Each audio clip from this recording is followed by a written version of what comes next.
I Hate Politics is a podcast about a human activity we love to hate. I'm Sunil Dasgupta. In July 2020, in the primary elections, Montgomery County Executive Mark Elrich won a 32 vote victory over two-time challenger David Blair. Since the county is heavily Democratic, the general election was not competitive, and Elrich became the county executive for a second time. When political leaders win narrow victories, how do they govern? There are two schools of thought.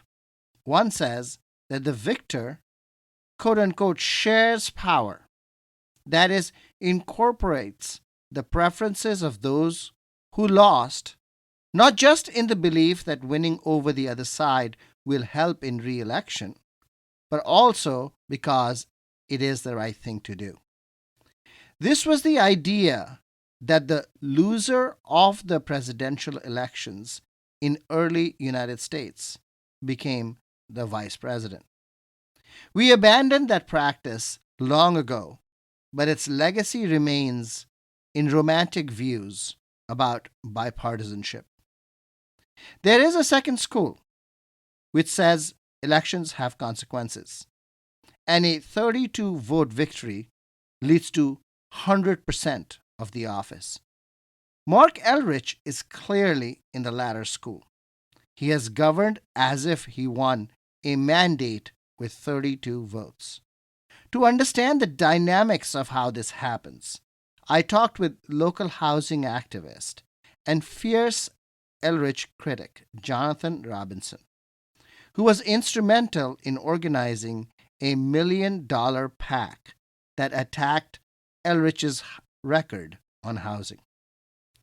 This episode also includes the fourth in a new segment on the podcast, student reviews of books contested by religious families and groups for their gay and trans themes, and previously for Black and ethnic history themes.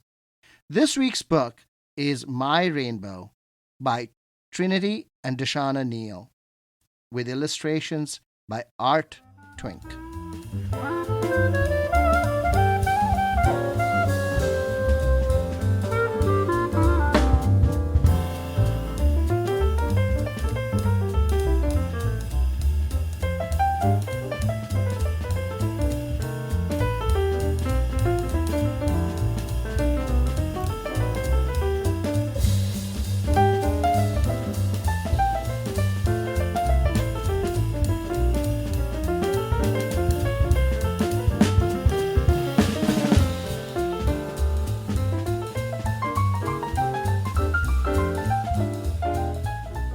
I Hate Politics is a podcast about our neighborhoods, workplaces, schools and streets, and our local governments as they function in diverse and democratic societies. This means our politics are messy, dirty, sometimes corrupt, with often self-serving politicians. But no matter how much we hate politics, we are never exempt from it, even when we refuse to participate. In fact, the purpose of politics is to keep society moving precisely when we don't agree with each other, like now. Music for this episode comes from the one and only Seth Keibel, a longtime Baltimore area local musician and one of the earliest supporters of I Hate Politics podcast. The songs used in this episode are from his compositions from the album Clown with a Stick. Harry Appleman on piano, Jeff Reed on double bass, Joey Antico on drums, and Seth Keibel himself on the clarinet.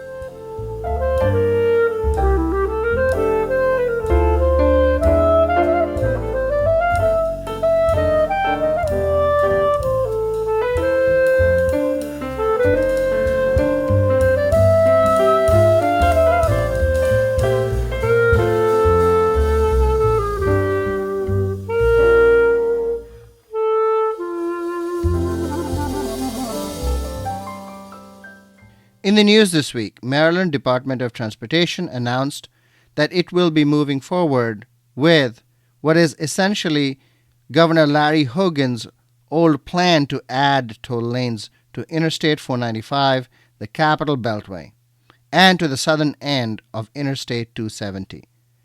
The Moore-Miller administration's plan includes an ask for $2.4 billion in federal aid and offers unspecified support for transit options, including over the American Legion Bridge.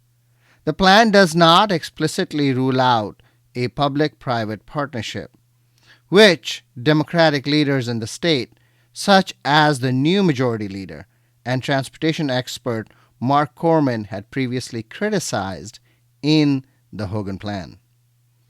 If you follow news roundups on I Hate Politics, you would know to expect this to happen.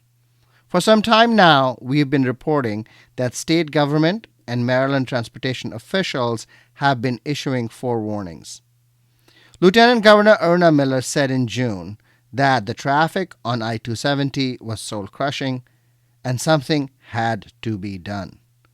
Governor Moore has been talking about having to make hard decisions for months now, including most recently at the August Ocean City meeting of the Maryland Association of Counties, the state's annual policy nerdfest. Also, as expected, several local organizations such as Sierra Club of Maryland and the Citizens Against Beltway Expansion have come out in opposition to the plan. County Executive Mark Elrich, who had previously fought against the Hogan plan, has come out in support of the Moore-Miller effort because it tackles the project starting at the American Legion Bridge rather than in Hogan's plan, which would start with toll lanes on 270 and then use those funds to rebuild the American Legion Bridge. Elrich said he'd be okay with toll lanes as well if they were publicly financed, and also expressed some hope that Maryland DOT could bring down the cost of the project and obviate the need for private investment by building reversible toll lanes on 270 in the median, rather than widening the highway itself.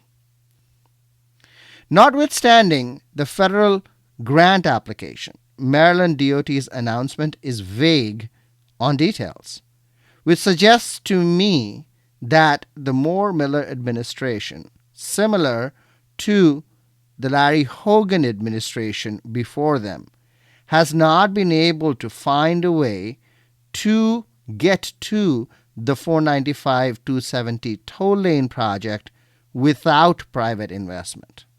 And from there, it becomes necessary to keep the public-private partnership and have a private toll operator for decades to recoup the capital cost.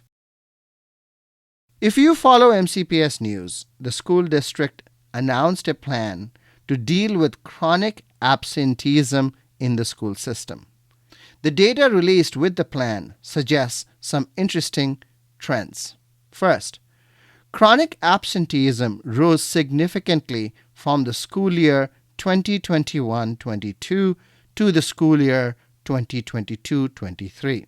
Absenteeism rose as we got further away from COVID. The cause narrative around chronic absenteeism has been about the consequences of COVID. But if the problem is growing as we get further away from the pandemic, we may have to look at different causes of the problem. Second, chronic absenteeism is a high school and middle school problem. High school absenteeism increased from 27.2% in 2021-22 to 35.79% in 22-23, approximately 8% or so. Middle schools saw a 5% increase, but elementary schools saw absenteeism drop by about 3%.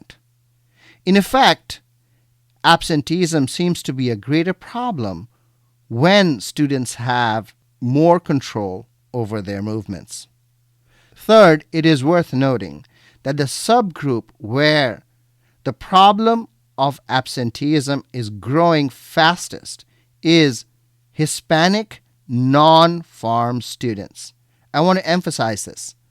Students with the largest growth in absenteeism are not students who receive free and reduced meals, meaning these students are probably not from poor families. Now, we cannot be 100% sure about this based on published data alone.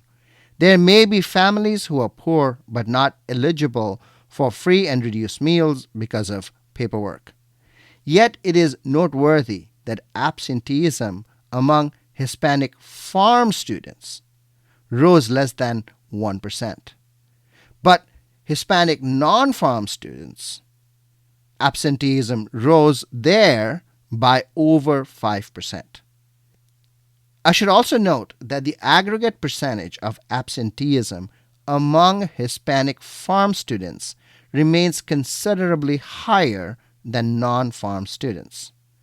We see similar trends among African American non-farm students and in the unspecified category of white and Asian students. Absenteeism increased in both groups by 3%. For African American farm students, the increase was just 1.5%. At first glance, this suggests that chronic absenteeism may be a larger problem in the general school population than among farm students, which in a way should be expected. If a child eats free at school, they are more likely to go to school. If a family is well off enough, then school breakfast and lunch are relatively less strong motivators. MCPS has been battling two major issues over the summer. Washington Post broke a story about the newly appointed Paint Branch High School principal, Joel Bidelman, having 18 sexual harassment complaints against him, which remain unaddressed while he was promoted.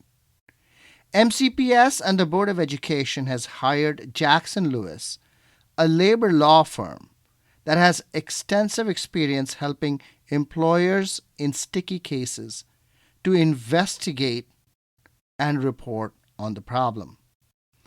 MCPS is calling this an independent investigation, when in reality the firm is likely scoping the school district's liability exposure and helping figure out how best MCPS should proceed to defend its own interests, not what is in the public interest. County Council President Evan Glass and County Council member Don Lutke have officially asked the county and state inspectors general to investigate the issue. The Bidelman sexual harassment scandal follows a summer of unrest over MCPS's LGBTQ+ curriculum, which was introduced last year. Conservative Muslim and Ethiopian Orthodox Christian groups have demanded that they be allowed to opt their children out of reading these books. The Beckett Fund, a religious liberty law firm, filed a lawsuit against MCPS on behalf of some parents in federal court. A hearing was held August 9th, and the judge has said that there will be a decision before school reopens August 28th, which means that there will be a judgment this week. We can't wait for the judgment for this week's episode, but consider the long game. If MCPS prevails, as many school district officials seem to believe they will, the Beckett Fund is likely to appeal. The lawsuit appears to be designed to go all the way up to the Supreme Court, where plaintiffs are hopeful that the conservative majority will rule in their favor. If MCPS loses, the school district will have to figure out how to accommodate the opt-out requests. Administrators and teachers will have to work out where to put students while these books are being read. All of this is likely to have a chilling effect on the inclusion of contested books in MCPS. The school district could appeal, but it would be handing the Beckett Fund and the conservative majority in the Supreme Court an opportunity to create the conditions for a removal of LGBTQ books from classrooms nationwide. Superintendent Manifa McKnight has said that the district does not have significant teacher or bus driver shortages at this time. We will have to wait for the first and second weeks of school to be sure. Meanwhile, teachers have been in pre-service all week and will be looking at the last weekend before the new school year. Welcome back, everyone. Students, staff, teachers, administrators, and of course, parents. At I Hate Politics, we've started a new initiative called Read Before You Ban, which seeks to bring contested books to our listeners and to the general public. While we work on copyright permissions and other matters, we are running student reviews of the books in question. This week is the fourth review. Hi, Tula. Hi.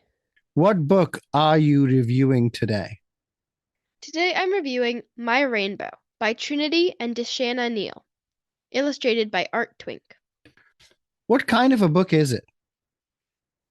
It's a picture book intended for grades kindergarten through 5th, according to MCPS. But according to you? I think kindergarten through 3rd at the most. Who are the main characters in the book? The lead characters are Trinity. She's the main character, someone who loves her family and, of course, her new hair. Trinity's mom, kind, caring, and supportive of Trinity's identity. She works hard to make her daughter feel like herself. Lucien, Trinity's brother, who's understanding and creative. How does the story start? Trinity is playing with one of her dolls who has long, big hair. This makes her think about her hair, which is short cropped and close to her head. She tells her mom about the hair that she dreams of. What happens next? Trinity's brother, Lucien, someone who really understands Trinity and seems to drive the plot of the book, and their mother go to a wig store, but nothing seems right until Lucien comes up with an idea. What is this idea? Lucien and Trinity's mom end up buying different colors of curly hair. Trinity's mother works late into the night to sew them together onto a netted cap, her very own homemade wig. Does Trinity like it? She does. She loves it and calls it her rainbow. What is your impression of the book? I loved this book. It represented diversity and being your true self. The illustrations and imagery were beautiful. The book even included a character at the wig shop with a they-them pronoun pin. In all 13 of the LGBTQ books, I don't think a single one except My Rainbow has included direct, non-binary representation. Hardly any of the books are about gender identity at all. To add to that, this is the first book with all African American characters. So this book also brings awareness to Black people in the LGBTQ community, which is really important. Did you find any stereotypes in the book? Yes. I think the biggest and really the only stereotype was that girls have long hair. This is addressed when Trinity explains to her mom that other people don't care if cisgender girls and women have short hair, but that she believes it is expected for trans girls to have long hair, which I thought was probably the most interesting part of the book. Does the book use the word cisgender? It does, actually. Trinity uses it herself when she explains about long hair versus short hair. Thank you, Tula. Sure. If you're interested in previous book reviews, look back at recent back episodes. If you know of other contested books in MCPS or in another school district or public library, and you want them reviewed, or know students who might be willing to review books on air, please reach out at producer at ihppod.org. I'll be back with housing activist, political scientist, and polling analyst Jonathan Robinson. You're listening to I Hate Politics. I'm Sunil Dasgupta.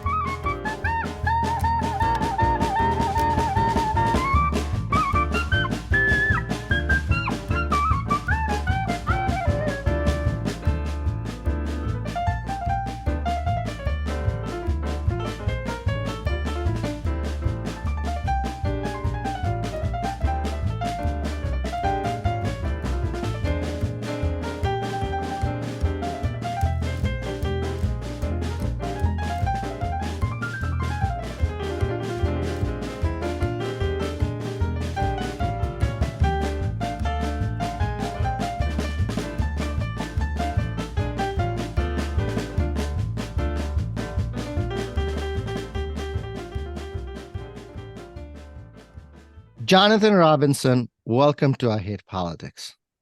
Good morning. You raised $1 million together with Adam Gentleson and Eric Saul to defeat Mark Elrich in the 2022 elections and came very close, within 32 votes. But since the elections, the housing supply agenda you promoted has seen dramatic reversals.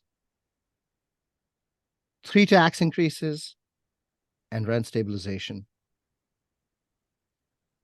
What's going on? First of all, Affordable Maryland PAC, the organization that I started with Adam and Eric, we opposed Mark Elrich. Right.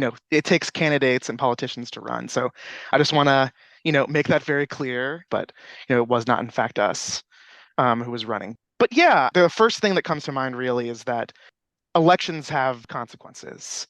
When turnout is low, I think that indicates that voters maybe don't see these offices as being really important. The thing that has been rather surprising to me has been, to some extent, the fact that it doesn't seem like the election was won by 32 votes. I think part of that has to do somewhat with, when you think about interest in elections, there's oftentimes even less interest in what's going on in the county council offices in Rockville, which sort of includes a different set of actors who put a lot of pressure and maybe don't even have a strong electoral focus. Let's talk about this idea of this closely contested elections, suggesting that those that won should be more cognizant of those that lost. On the other hand, we also say elections have consequences, which means elections magnify mandate. You can have a 32 vote margin victory, but you get 100% of the office. If there's one thing that Montgomery County Democrats can agree on, it's that we all love Jamie Raskin. We think Jamie Raskin's great. He's a great uniter of Democrats, across the spectrum, just a beloved politician who I am a big fan of. He endorsed Mark Elrich very close to the election. He's a Tacoma Park Democrat. It's kind of hard for those folks to not run together in that circle.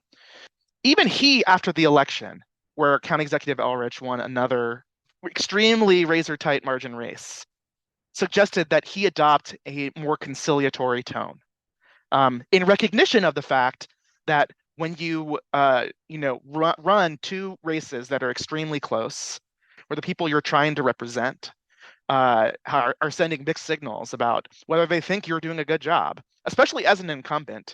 Even he called on Mark Elrich to say, hey, it's time that you strike a more cooperative tone. It's time that you listen to people who didn't necessarily vote for you and hear their concerns.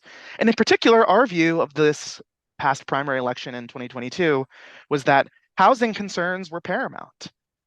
You heard this at almost every forum or every interview, and there couldn't have been a different view about how to do housing policy in Montgomery County between literally any other candidate, including even Peter James, and Mark Elrich. And yet, really, what we see is, as far as I can tell, even at the most minute level, the Chevy Chase Library project, that got moved out of the pipeline in terms of the project timelines and the budget.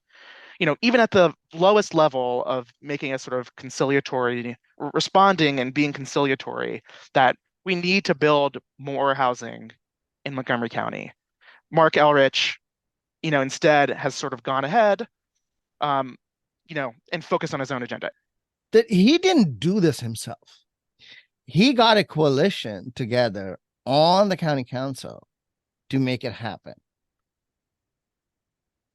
And it seems that all of that calculation is separate totally from electoral politics. A sort of interesting sort of view of this kind of stuff is that there are organizations who tend to not actually focus a lot of maybe money, time, sort of, again, traditional ways of reaching out to voters, who actually are spending a great deal of time on legislative advocacy and lobbying. Sort of an organization that comes to mind might be CASA, for example. So CASA is from the day that there was the inauguration of the county council and the county executive. CASA showed up in like rent control now t-shirts. They put pressure, like this has been publicly documented, on many members of the county council. It showed up at many meetings during the day, testified long into the night. These are activists who, many of whom are not actually not spending a ton of time in elections organizing voters on behalf of candidates, but are extremely strong at marshaling resources for legislative advocacy and political pressure and lobbying campaigns. That's a very interesting proposition. To simplify it, there are two tracks of politics. One is the electoral track, one is the advocacy track. And there is this strong advocacy part that is really much more powerful than the electoral parts, and the advocacy part can sort of overwhelm whatever happens electorally. In national politics, there's a very strong feedback mechanism for public opinion. National politics is extremely contested. There are people who are polling and surveying the public all the time. There's massive amounts of grassroots activity, to the extent that, like, if I know people who work in members of Congress's offices where they have an internal database where they're tracking, like people calling about this issue or saying no on that issue. A good example might be when Donald Trump was president and he, put forth a plan to repeal the Affordable Care Act. Immediately when that happens, if you're CBS News, you're going to your polling team and say, we need to go ask the public what they think about this. Immediately, you see Donald Trump's favorability rating tank. Tons of grassroots activity, mostly on the left, calling Congress, overwhelming the phone lines and the phone trees, postcards being written, faxes, letters, just a massive outpour from both the activist community, and the public. Signals from the polling data that's just gave a very strong signal to members of Congress, to the president himself, that what you are trying to do here, the public is not a fan of. And so when we think about this in the context of local politics now, those same kinds of trends those same kinds of tools that exist to inform politicians about public opinion, again, that constant polling apparatus, that deep public engagement with a large number of people, whether it's from surveys, whether it's town halls and community meetings, what we're used to in the national political realm, those signals of how the public thinks, those signals about how various stakeholders think, they're just not there. And so that leaves a opening, a gap that can be filled by organized actors. Do you think that one party jurisdiction has anything to do with it, and that these distortions are a result of that? There are two components here. I think one is that we have a very long ballot. Many offices, statewide offices. 4 pages. 4 pages. I was shocked that I couldn't bring in the little voter guide that I wrote to myself when I voted in person. At my polling place, apparently you're not allowed to use a cell phone when you're voting. Oh, I'm disappointed you didn't use IHP bot. Well, I couldn't use it. I couldn't bring any, you can bring printed guides. You can't bring your phone into the voting booth. I was asked to put it down. Um, and so number one is that the ballot's extremely long. In general elections within two parties, it's very easy to, if you're a Democrat and you believe that Democratic primary voters have done a good job at selecting, you know, whoever the Democrat is running for a state legislative seat or something like that, it's very easy, to go vote down the line. I mean, it's just incredible. It's just a much easier task cognitively. But there being none of those heuristics. I mean, there are ways to do this, to create parties within parties. I mean, slates are common in some jurisdictions where there'll be some sort of organizing principle. They're more you tend to see more of this now via sort of endorsements, right? Like, the Sierra Club will have like its endorsed slate of candidates. But those are essentially endorsements and can be even more confusing because there's so many slates. Which one do you choose from? Why did they choose them? And so it sends this sort of a little bit murkier signal. But a better organizing principle would be some kind of slate where you join a slate for county council that's like the Montgomery County growth slate or something like that. And these are all people who agree on one thing or another. In Rockville elections, local elections, there has been slating. I think that's often because this Rockville is an even lower turnout affair than Montgomery County Council elections. It's very challenging to vote in these elections. That's why I am generally in favor for local elections of anything that eventually makes the decision more of an easy choice for voters who can better evaluate candidates. Reforms like ranked choice voting, which seem pretty appealing, or actually add more complexity to an already extremely complex process, which I think would make voting a lot more difficult. So you're not a supporter of ranked choice voting. I think it can work in some contexts. Again, my major concern is that I think there's the county executive in a low salience contest, right, about county government. That is the most prominent. It features the most spending, the most media interest. And that was almost certainly the case in the primary elections that we had last year. But then you have the county council legislators. And those, and in particular, when you look at those type of elections,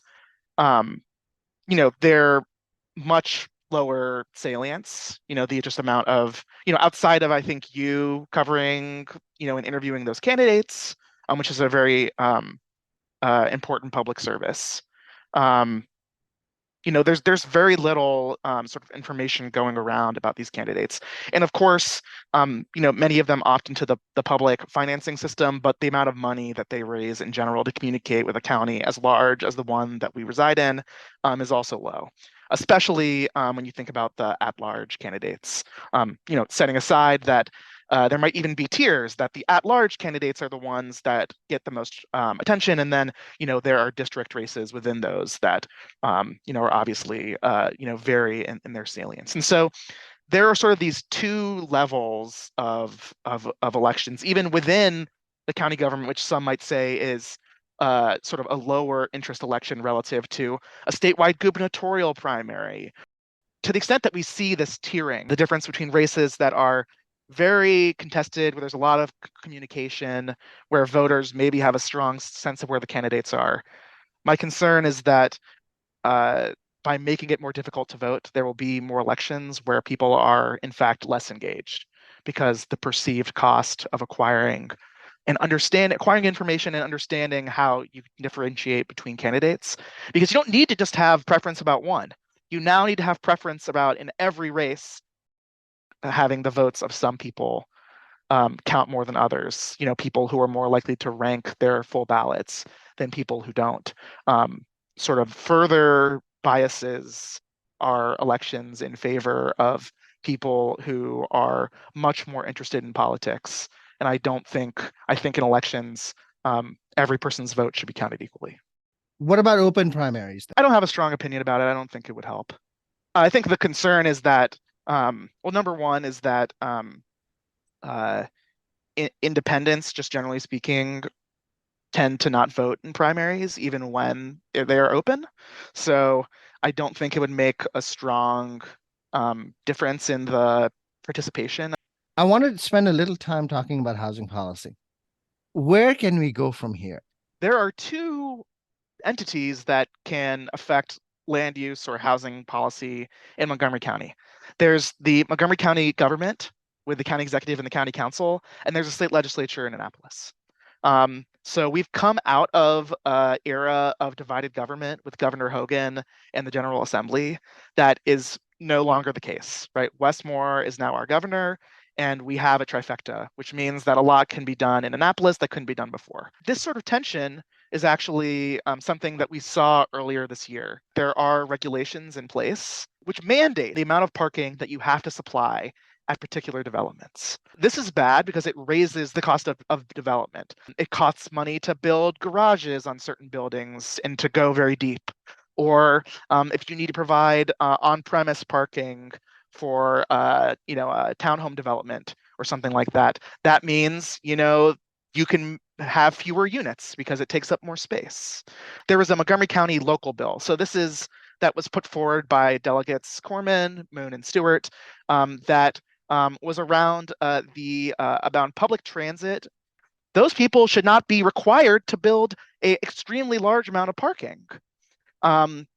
This bill made it through the House of Delegates. It stopped in the Senate, and part of the reason why it stopped in the Senate is that the Montgomery County Council had a hearing on the bill about the state bills where they said, this is a good idea. We are in favor of this. We would rather that we do it rather than the state do it for us. Which, I understand sort of again, this is the tension of the politics and the policy.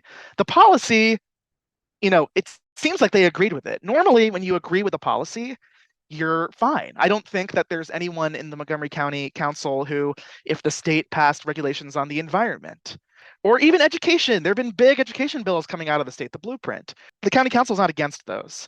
They would be more than happy for the state to pass those kind of policy initiatives. They see land use as part of their local purview.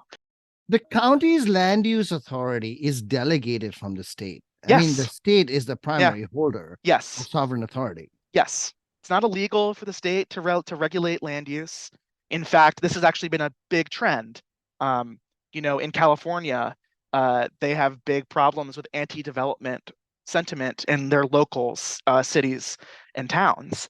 And one of the big ways that people who have been trying to make housing more affordable by increasing the supply of housing, especially affordable housing, has been to write laws at the state that then jurisdictions must comply with. But in the case of Maryland, I kind of get a sense that the state is behind the county. They are even less willing to do away with parking minimums, as you mentioned. They are less willing to do those kinds of things than Montgomery County. The interesting dynamic here is the county council's reaction to the parking minimums bill from the state legislature was that they were against the process. They were in favor of the policy, or there was a perception. So they voted to endorse the bill with reservations.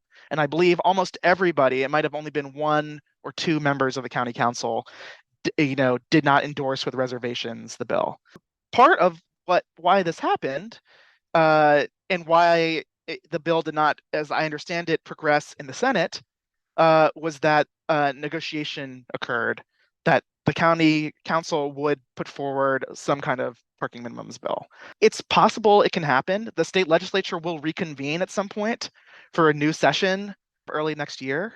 So I would have to imagine, if no bill has been proposed by then, that delegates Corman, Moon, and Stewart, and potentially others would be well within their right to repropose the bill. That would be something that would be a positive in terms of building more housing in Montgomery County, which many people on the county council say this with their words, that in Montgomery County, we need more housing of all types, market rate and affordable. There really needs to be a strong push to be able to counteract some of the measures that potentially could have adverse effects on the supply of housing. At the bottom of all these things is basically zoning law and our willingness to relax zoning law in order to enable more housing. I had thought that the big bargain would have been upzoning broadly and getting rent stabilization, rent control. Yep. And that was the grand bargain to be struck, but apparently not. These are entirely separate tracks. Dan Reed of Greater Washington, probably one of the smartest people in the county when it comes to thinking about housing. This was his testimony to the county council. I am not against rent regulations, but I do believe that there should have been a deal that combined these two things on the same track, but that didn't end up happening. What ended up happening is that, and it's not entirely clear to me, sort of, I think the history is hard to put together, but and various people say different things in public versus what some have said in private, is what started out is that Mark Elrich, Kristen Mink, and Will Jawando proposed the Home Act, which in my view could have, if it had been passed as written, would have probably been the worst rent control bill in the United States. I think it would have been an absolutely 100% unmitigated disaster. I think it was an incredibly unserious bill, and I was extremely disturbed when it was first proposed. The choice could have been between doing nothing or doing the Home Act. And what happened is that negotiations occurred and a second bill, the anti-rent gouging bill, was put forth, which, again, I don't think it was perfect. And as I understand it, there were discussions that would have amended it to make it, to move it further away from where it started and to moving it more in the progressive direction, which I actually would have been fine with. And as I understand, there had been a deal that had been struck with realtors and with people representing the real estate development industry who would have been fine with a bill that more resembled what you had seen in Oregon, which is a bill that sort of protects rent gouging. I believe it's like 7% plus CPI or something like that. That sort of could have been the option. Instead, what ends up happening is there ends up being horse trading between those two bills. And once the deal starts out with, instead of it being rent control versus no rent control, how do we get reasonable rent regulation to happen? Instead, the conversation came about, all right, we're negotiating about rent control.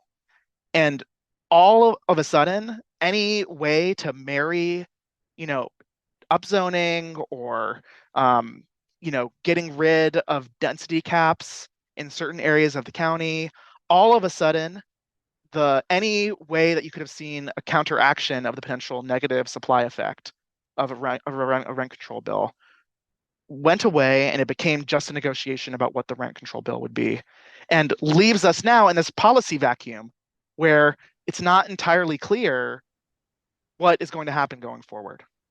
The thing that surprised me most, really, is that even developers who might have benefited from being able to build more with upzoning did not come forth and support it. And so, in a sense, the narrowing of the options that you're talking about is a consequence of the coalitions behind it. And none of the coalitions behind, any version of this included an upzoning component. I mean, Dan has said it. I said it in 2021, I believe, when I started this podcast. None of that even came to light because the coalition is just not there. Yeah, the legislator who really led the anti-rent gouging bill was Natalie Fanny Gonzalez, who has I think is pulled in multiple directions. She's a former member of the planning board at a very high level. She had been a big proponent of Thrive. She is in favor of loosening zoning regulations. She is a fan and supporter of rent regulations as well.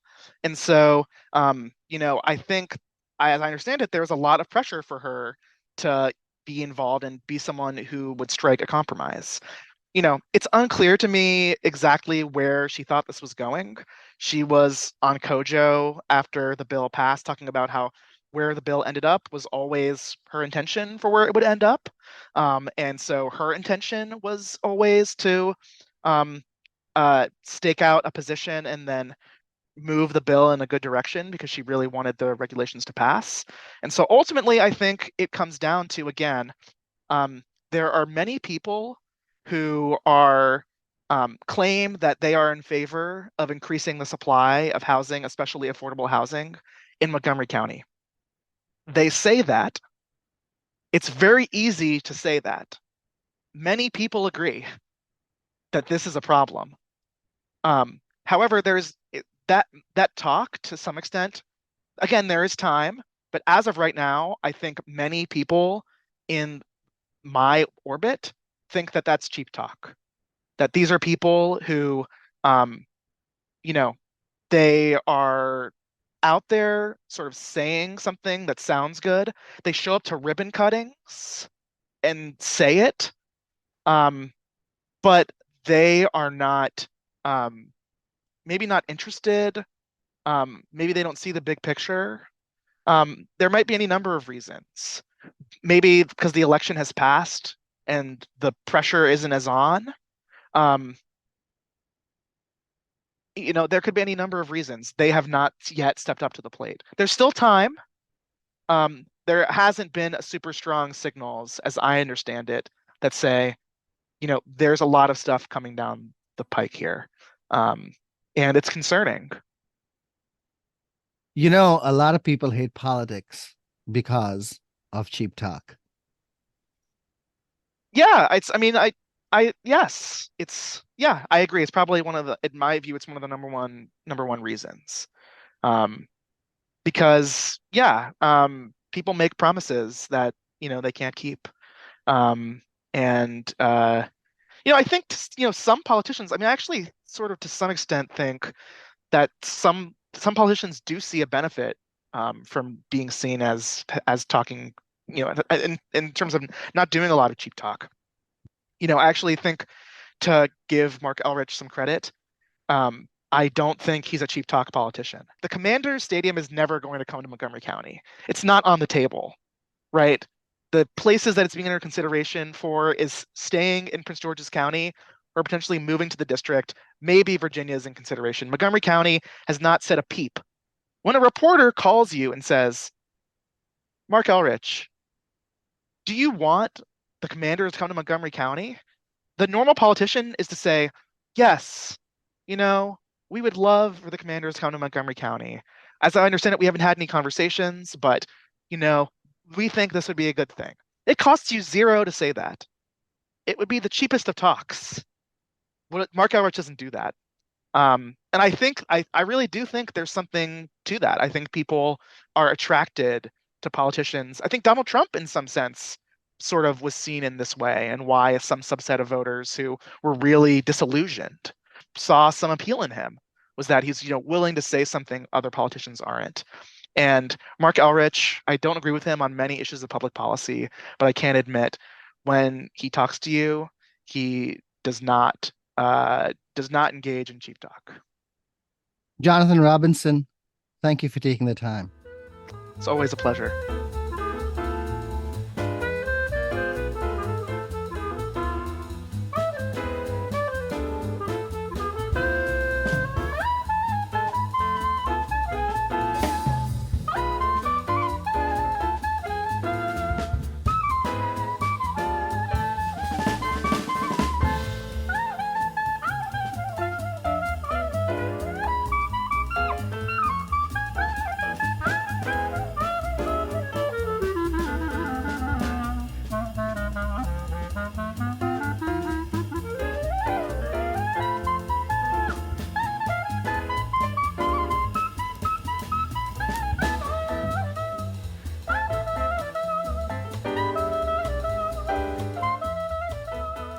You're listening to I Hate Politics. I'm Sunil Dasgupta. What lessons can we draw from my conversation with housing activist Jonathan Robinson? Not to point out the obvious, but we live in a divided country with calls for both governing from the middle and making elections count. Montgomery County Congressman Jamie Raskin, who Jonathan Robinson cites as recommending governing from the middle in local government, has also indicated that elections matter when it comes to national politics. Mark Elrich clearly belongs in the elections matter school. But it is important to note that he did not do all these policy changes himself. Jonathan Robinson's argument about tiered elections and different dynamics between the tiers is an important one. We see this all the time in local politics. The 2020 Board of Education elections, in which I ran, gave clear victory to candidates who strongly supported reforming MCPS's school boundary policy. The primary elections removed from contention by significant margins candidates who opposed school boundary change. And yet, 3 years later, the Board of Education and MCPS have not brought systemic change to the policy and have persisted in their old ways of doing things, changing boundaries only when they build a new school. Election results did not matter. On a yet smaller scale, in a neighborhood close to mine, the county is putting in new sidewalks following a bruising 3-year battle between neighbors over whether sidewalks should be put in. I have had a sidewalk application pending since 2017, and I believe the sidewalk pending list is hundreds long. How does one group succeed when others do not? This was a question I asked in the second episode of the podcast back in February 2021. In that episode called Choosing Your Advocacy Style, PTA leader and lawyer Bruce Adelson explained how he would walk into a room, lay out his case, and not just be heard, but listened to. Meanwhile, pedestrian safety advocate Miriam Schonbaum was engaged in agitprop, organizing roadside memorials for pedestrians and bicyclists killed on roads in the county. Her approach was that of an outsider. Jonathan Robinson says that there are organizations that do not engage electorally but participate intensely in post-election advocacy. He mentions CASA. This would make sense. CASA serves, among others, undocumented immigrants who cannot vote or engage electorally. Consequently, it is not surprising that their electoral engagement is low-key. In the county council elections, they did endorse Natalie Fanny Gonzalez, whose bill finally became the Rent Stabilization Act. And full disclosure, CASA endorsed me in the 2020 school board elections. So it is not as if they don't engage electorally at all. But relatively, their post-election advocacy is much larger, more organized, and significantly more visible than electoral advocacy. Counterintuitively, it follows that organizations that want to have post-election influence may in fact seek a low-key electoral strategy. Indeed, the trick, for example, for civic associations and PTAs seems to be not to take any sides in the elections and then to lobby whoever wins. They are constituted legally not to act politically. That's true. But here, legality and political strategy may be consistent. If advocates did this kind of thing on the national or even state level, they would probably be shut out and left without access. But local politics is different. Almost everyone who wants it is actually guaranteed access simply by going to meetings. And every politician will talk to you if you have not publicly opposed them. So, could it be that the prospect of post election advocacy is what keeps voter turnout and electoral engagement down? Is low electoral engagement a necessary condition of effective post electoral advocacy? And this is how a 32 vote victory becomes a mandate. That's all for this episode. You're listening to I Hit Politics. I am Sunil Dasgupta.